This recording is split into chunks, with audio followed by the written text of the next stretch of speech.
Mantan narapidana bisa mencalonkan diri sebagai calon legislatif setelah 5 tahun sejak keluar dari lembaga permasyarakatan. Keputusan ini diambil lewat surat bulat Mahkamah Konstitusi yang mengabulkan uji material tentang bakal calon anggota legislatif. MK menilai narapidana berhak dipulihkan hak konstitusionalnya.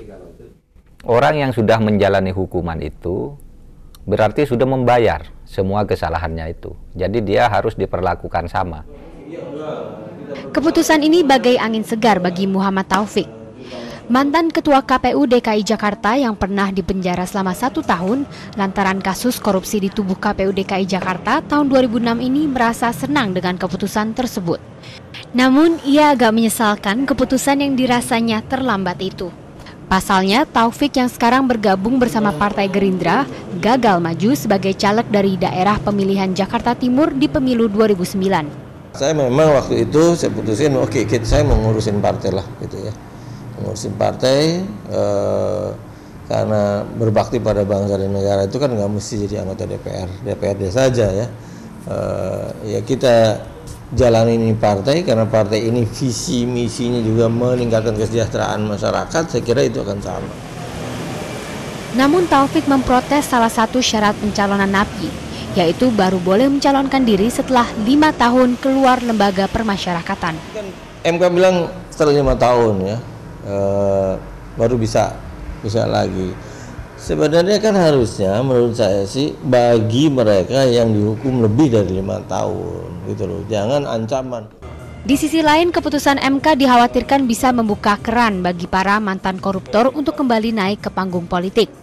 Indonesia Corruption Watch misalnya menganggap lama hukuman koruptor yang seringkali di bawah hukuman minimal tidak memberikan efek jera bagi koruptor. Setahun, katakanlah setahun gitu, setahun kan paling ya berapa bulan dia menjalani hukuman dan selesai, dan setelah 5 tahun dia berhak maju lagi gitu, berhak dipilih lagi atau berhak menduduki jabatan publik yang lain lagi gitu. Nah, saya kira ini yang kemudian menjadi masalah.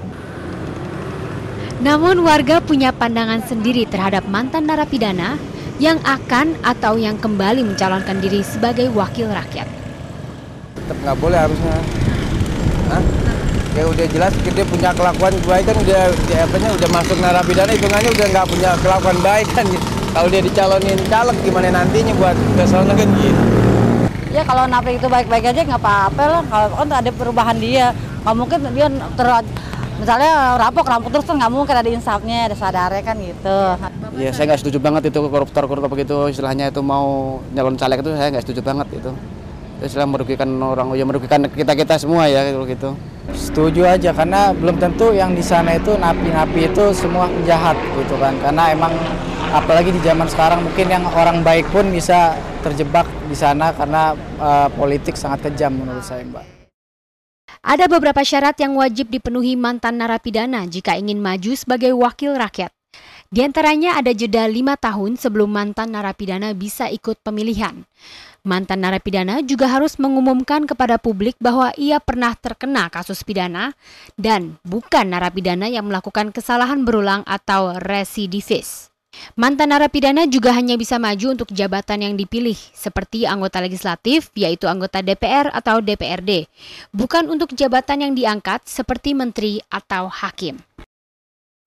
Dari segi hukum, memang setiap warga negara memiliki hak untuk memilih dan juga hak untuk dipilih. Namun dari segi moral tentunya untuk mengurangi kemungkinan banyaknya pelaku koruptor dan juga mantan pelaku pelanggaran hak asasi manusia yang duduk sebagai wakil rakyat, masyarakatlah yang harus aktif untuk memberikan sanksi moral kepada para calon legislatif yang tidak sesuai dengan kriterianya. Karena itu keterbukaan, transparansi, dan rekam jejak para caleg ini mutlak diketahui oleh masyarakat. Dari Jakarta, Ulum Putri dan Andre Christian melaporkan untuk Astro Awani.